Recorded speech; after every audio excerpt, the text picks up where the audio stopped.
What's up, everybody? Thanks for clicking on my channel. Hope you're all having a terrific day. Today, we're going to be doing something a little bit different. Still Blender, though. A simple GeoNode tree that I love to use actually all the time for my workflow. And I do a lot of product shots and a lot of product placement. And if I'm ever using Blender and trying to get a product shot going, I will set up my GeoNode tree like this. And I will basically animate things from within my tree. And it keeps everything very safe and protected. Nothing's destructive. And it ultimately lets me access each individual part without, losing anything. So this node group, if we jump into it, it's basically this thing like 4 or 5 times. So what we've got here is we have a mesh line, and that's going to be plugging into a instance on points. And then we have a object info or a collection info, which is plugging into a transform node that is then being instanced on the points. We have an integer call, and then we have a realize instances.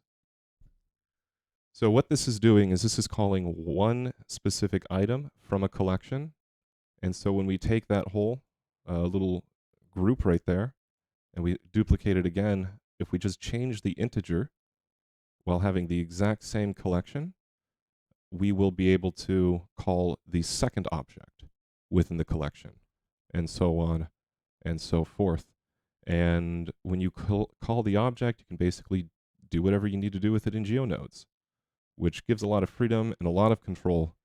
So we're just going to kind of, I guess, rebuild this a little bit and do it sort of from scratch. So if we're going to be instancing something, let's go ahead and make a simple thing to be instanced. I'm not going to spend a ton of time on this. I'm going to go into edit mode. With everything selected, I'm going to hit G to grab and Z to move up on the x-axis, and I'm going to click the 1 number to move it up by 1 meter, which is going to set it right at the base, and that's also going to keep my center point for when I rotate it right at the bottom, so I can rotate it on that pivot axis, because that's just where I like my center pivot to be when I make bottles. This isn't super actually that helpful. What I should have done is, we're going to do this again, but we're just going to do it with a cylinder because that's going to make my life a little easier. Do the same thing, tab into edit mode with having selected G and Z to move it up on the Z axis, and click 1 to get it sitting right at the bottom. And we're going to do some edits from here, shade smooth, and click on the normals auto smooth, and that's going to get it looking proper. Two things we want to do is we want to select that whole contiguous rim by holding the Alt option and just clicking on the bottom edge. You can also hit the 3 key for face selection, and you can just click the bottom face. I want to be in edges, so that's me hitting the 2 key to be in edge selection mode. Alt option selects a whole contiguous edge. Now I'm going to do Control B. If you're on Mac, it should be Command B, and that does a bevel command. I'm going to pull it out a little bit and then give it a few subdivisions, and then hit the 3 key, select this face, E to extrude, S to scale it in, and I'm just going to push it up just because that's what I felt like doing. Do the same thing up here, but we're going to do it a little different. We're going to give it a larger top, and then we're going to, okay, we're going to try that again. I messed it up. Give it some more subdivisions here so it's a little smoother. I think there's probably pretty good. G and Z. Hit the 3 key for face selection, select that face, E and S to extrude it in. And then I'm going to do E and move it up on the Z axis. And then I'm going to hit X to delete that face. So now we have a basic bottle. It's your basic bitch bottle, and we're just going to do a little solidify. Nice. Very short and fat. Let's give it a cap. All bottles have caps.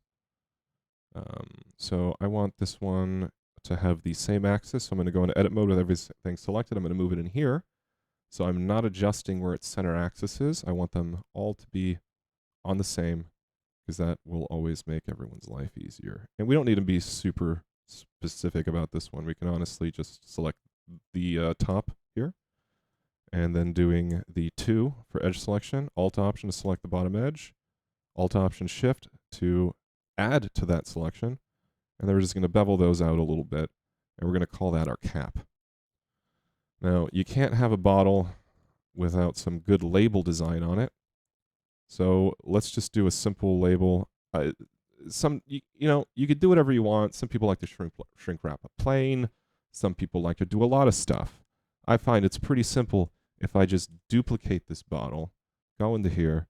All right, I just take that off. Okay, I'm going to select everything, and then I'm just going to select these faces. I'm going to deselect that face.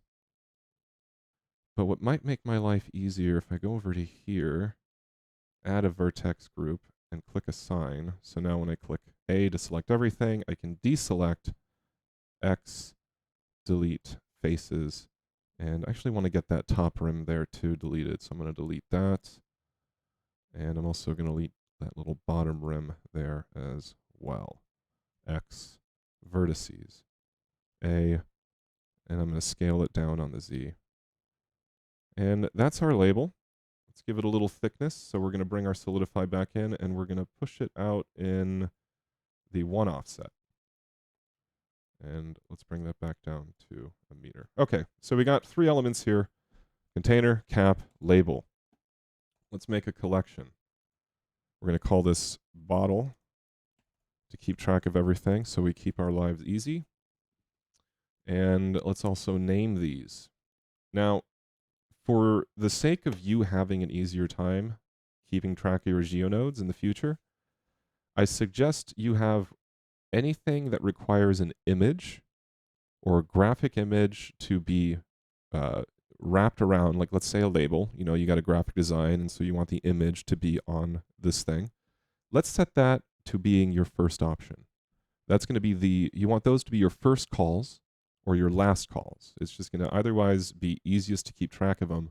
But I think the first call is probably going to be the best. So for us to do that, let's set it with a 0 first, because that's going to put it right at the top. And we're going to do label front. Nice. Now, we should do a back label too. So let's do Shift D to duplicate, and I'm going to do RZ 180. And I'm going to go into edit mode, SZ on the scale right there. And I'm just going to delete some more of this. We're going to make it a little smaller. We're going to delete 2 pixels, 4 pixels on each side. Delete those vertices, and now we have a smaller label on the back. And yes, the solidify is still pointing out. So now we have 1, 2, 3, 4 calls that we need for our instance here. So we're just going to call this label back.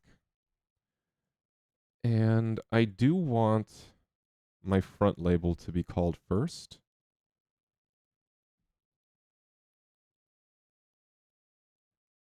So let's do a 0, 0, and then let's make this a 0, 1. Okay, first call. Why did I do, yeah, just 0, and then this can be 1. All right, let's just do it like that, because then it's going to match the integers. Okay. Then we got our bottle, so we're going to do that as 2, bottle. And then we're going to go here for our cap, which is 3, cap. So now we have them in a order, 1 through 3.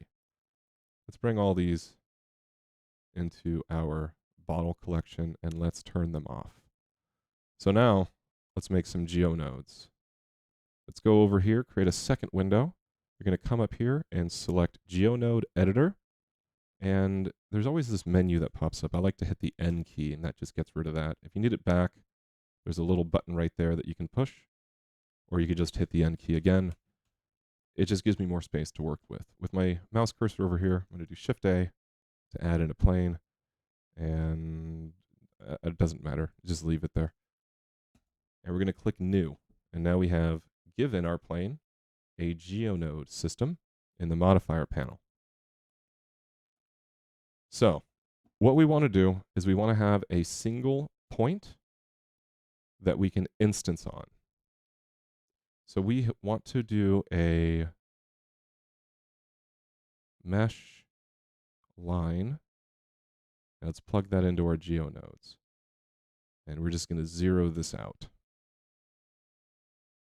Now we're going to do an instance on points. We're going to go to instances, instance on points. And now we're going to do a collection. So we're going to search collection, and we have a collection info. And we're going to put that into instances.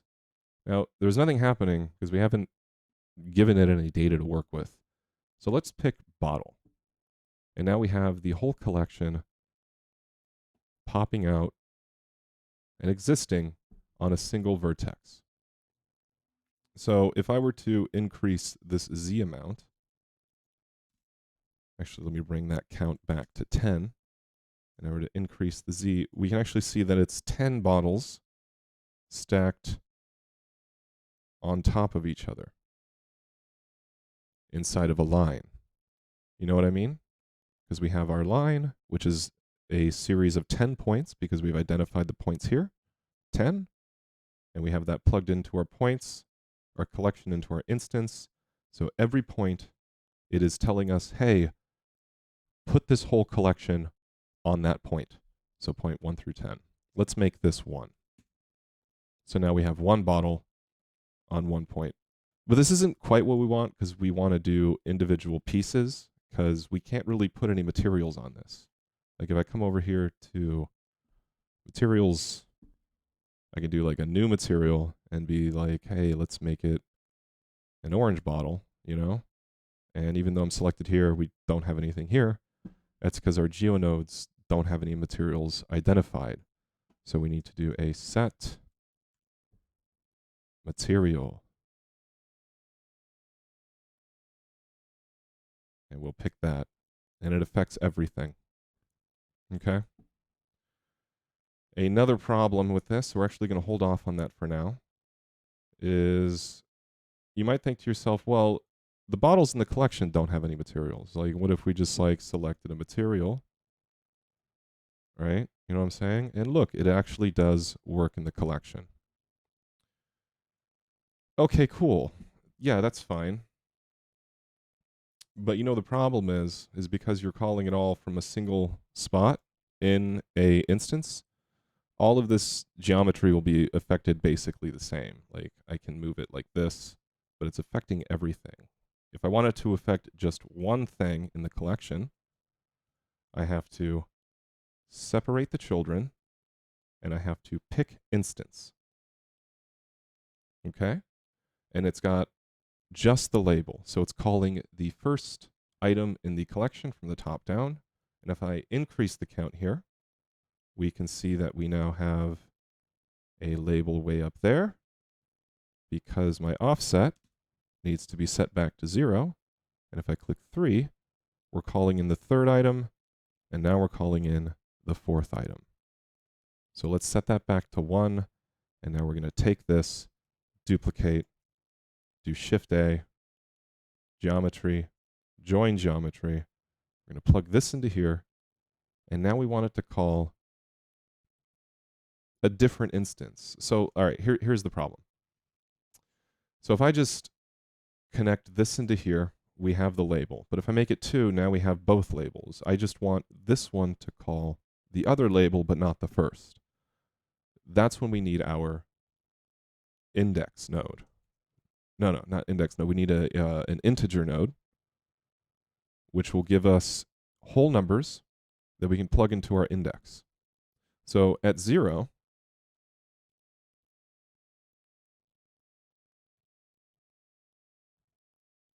let's plug that up into here. Okay? And let's connect them both. So now no matter what I set this to, it doesn't change. It looks exactly the same because what it's calling, what's dictating what it like pulls in from the collection is now judged by the integer because we've separated the children. So if I click 1 here, now I have the front label and the back label, and they're actually separated. Front label, and then just the back label. See what I mean? Right? If I took that off and we set this to 2, we have both of them. If I put this back on and I set this to 0, 1, then we can have both of them. This one thing to keep in mind is the first number to call is always going to be 0. That has nothing to do with me putting the 0 up there. That's just so, for my mind, I can keep track of like what the first integer call is going to be. So we're going to duplicate this again, Shift D, integer count 3, and drag that up into the join geometry. Hey, it rhymed. Now we got the bottle, and we got one more object in ours, so we're going to do a duplicate 4, put the integer to 3, and drag this up here into the join geometry. And now we have the full bottle. So if you want to render this out, basically you would get nothing. It would be not what you're seeing in this viewport here at all. It would actually be completely invisible geometry because nothing has been realized. I would do a render, but I don't really want to do that while I'm streaming. So I'm just going to do, you just got to trust me that if you're setting this up and you click render and it's just, there's nothing there, it's because you don't have any of your geometry realized for the scene. So I'm going to do search realized geometry, and I'm just going to drop it into all of these for right now. Okay. So now we've got this happening right here, and everything turned purple for reasons. Actually, not sure why it all turned purple.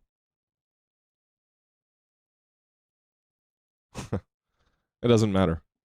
So what you're going to do is you'll also want to throw in some set materials. So we're going to put that in on pretty much all of these. And you will always have your materials already built for like,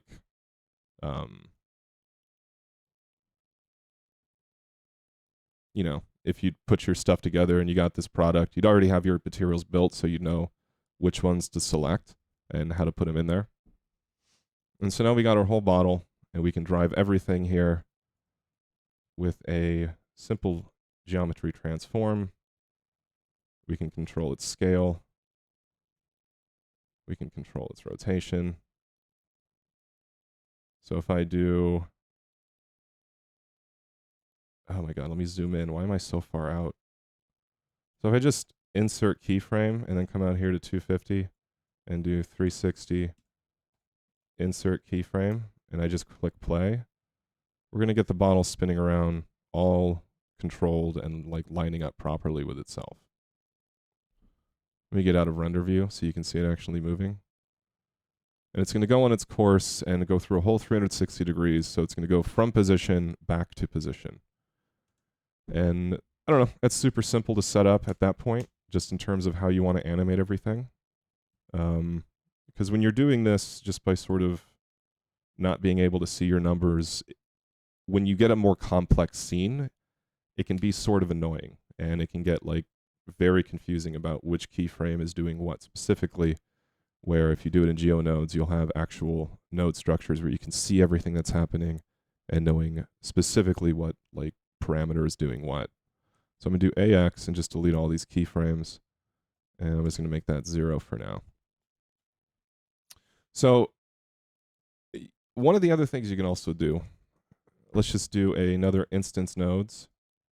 Instance, we're actually going to switch this around a little bit. We're going to put that there, and we're going to do a mesh primitive grid, and we're going to plug this here, and we're going to drop the scale down a little bit.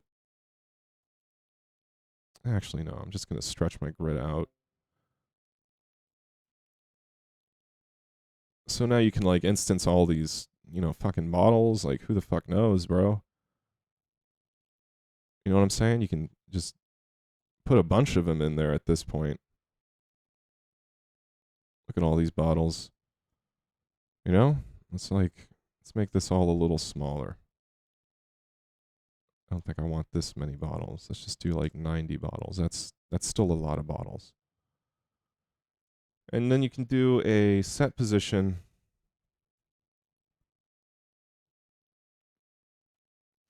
And then you can do some, geometry offsets like right here. So let's do combine XYZ so that we can access these parameters here. You know what I'm saying? And then we're going to do I don't know, let's just plug in a texture and not have to deal with any math.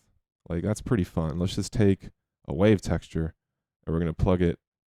Let's do the color into the Z. Let's try the FAC, actually. Okay, it's the same. So we're going to then add a little bit of math, and we're going to do multiply to make it stronger, so that we're multiplying the strength of this node. And yeah, we can get like a bunch of like fucking cool stuff. Let's do rings on the z-axis.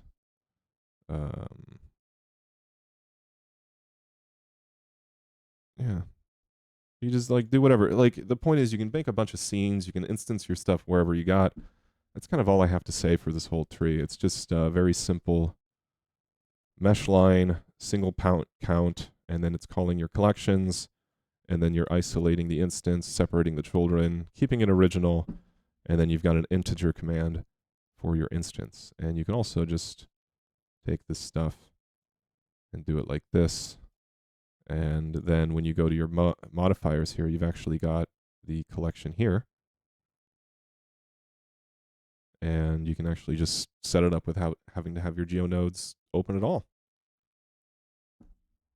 And what do you know? You could even plug in like a texture here. If you want to just control that from there, you could even plug in that here. And now it's all controllable from there. You know what I'm saying? Let's make this like a 1. Let's make this even stronger. Let's make this like a 0.1, 0.01. There we go. Now we got something more like a coherent wave. Make that a little bit more put together. And so these are just all bottles at this point. You know what I'm saying? Super easy. You can do anything with your products once you get them put into GeoNodes at this point. And you can even individually have crazy things happen to your GeoNodes. So like if I just duplicate this, Shift D, and I just bring it this way. No, I want to do the bottle. So the bottle is number 3, 0, 1, 2. And I'm just going to plug that into my geometry here.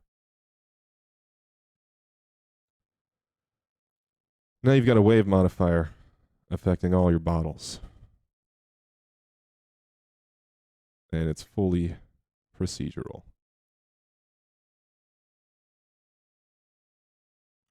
Anyways, that's all I wanted to say for that node. If you guys have any questions, feel free to shoot them out.